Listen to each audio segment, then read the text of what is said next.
adjourned to meet at 11 a.m. on Thursday, the 12th December 2024.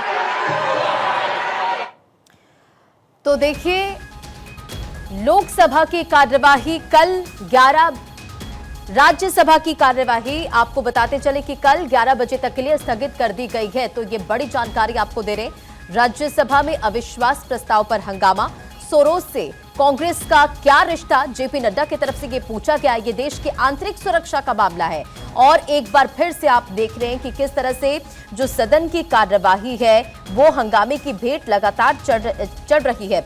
कल भी आपने देखा था कि संसद में अदानी और सोरोस के मुद्दे पर गतिरोध देखने को मिला। आज भी जेपी नड्डा तमाम बातों का जिक्र करते नजर आए। राज्यसभा की जो कार्यवाही है वो कल तक के लिए 11 बजे तक के लिए स्थगित कर दी गई है। अगर हम कल का जिक्र करें तो कल भी देखिए, अमेरिकी उद्यमी जॉर्ज सोरोस और अदानी समूह के मुद्दे पर आरोप और हंगामे के चलते संसद की कार्यवाही बाधित रही और आज भी कुछ वैसी ही तस्वीर निकलकर सामने आई है। दोनों सदनों की कार्यवाही आप लगातार देख रहे किस तरह से हंगामे की भेंट चढ़ रही है और जेपी नड्डा की तरफ से कहा गया कि कांग्रेस मुद्दों को भटका रही है। अविश्वास प्रस्ताव मुद्दे से भटकाने की कोशिश, ये जेपी नड्डा राज्यसभा में बोलते नजर आए और इसी के साथ कल तक के लिए राज्यसभा की कार्यवाही स्थगित कर दी गई है। 11 बजे तक के लिए कार्यवाही राज्यसभा की स्थगित कर दी गई है।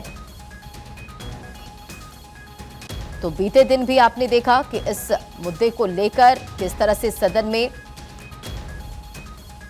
गतिरोध देखने को मिला और आज भी कुछ वैसी तस्वीर निकलकर सामने आई।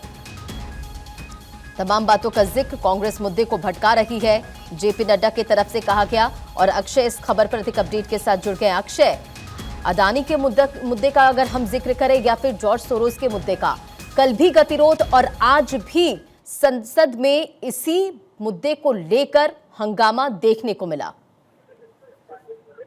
निश्चित रूप से जिस तरह से विपक्ष ने हंगामा किया है, अदानी का मुद्दा हो या फिर जांच फरोज को लेकर के सत्ता पक्ष कांग्रेस से एलिगेशंस और कांग्रेस से कनेक्शन को लेकर के हंगामा कर रहा है।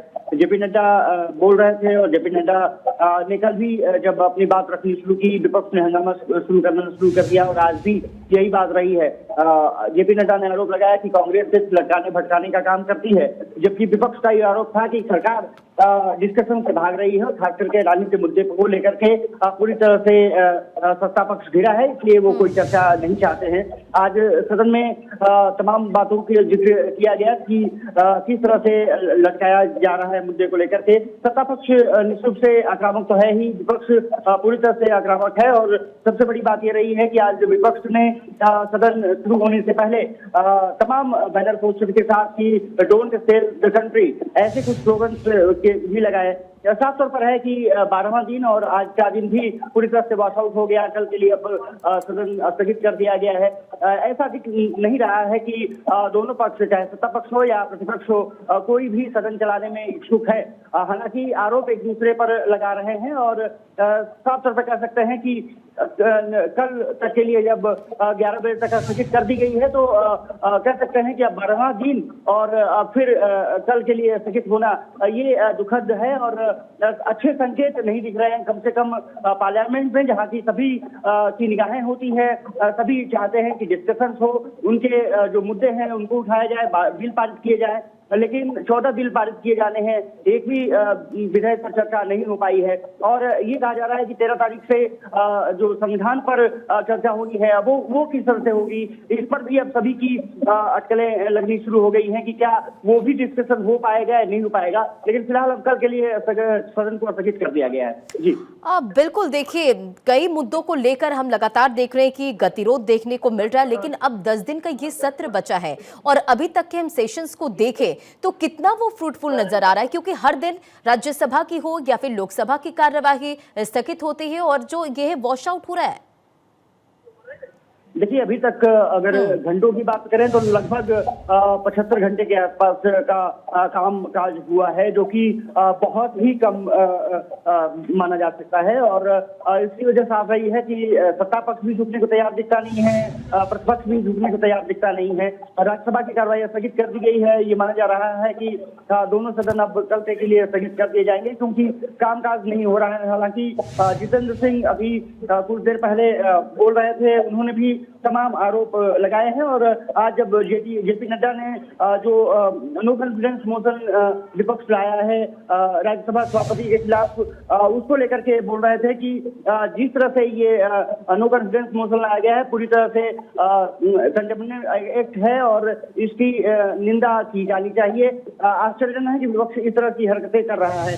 साफ तौर पर है कि इसको लेकर के जो पार्लियामेंट्री अफेयर्स मिनिस्टर है किरण रिजिजू, उन्होंने भी विपक्ष को आड़े हाथों लिया कि इस तरह की जो हरकत है वो बर्दाश्त के काबिल नहीं है।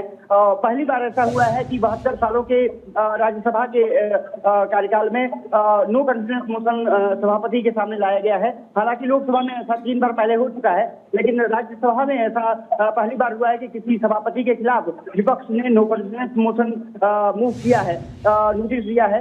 ऐसे में अब सरकार जिस तरह से आक्रामक नजर आ रही है, विपक्ष चाहता है कि अडानी मुद्दे पर चर्चा हो और नो कॉन्फिडेंस मोशन का जो मुद्दा है अब कहीं ना कहीं सदन की कार्रवाई चलने में बाधक जरूर बन रहा है। अब देखना दिलचस्प होगा कि राज्यसभा कल जब 11 बजे शुरू होती है तो फिर किस तरह की तस्वीरें निकल के सामने आती हैं। लेकिन ये निश्चित रूप से दुर्भाग्यपूर्ण है कि सदन की कार्रवाई नहीं चल रही है, कामकाज बहुत प्रभावित हो रहा है। बिल्कुल अक्षय, देखिए संसद विश्व के सबसे बड़े लोकतंत्र के केंद्र के रूप में कार्य करती है और ये लोकतांत्रिक शासन के वायदे की एक हम कह सकते हैं कि मुख्य वाहक है।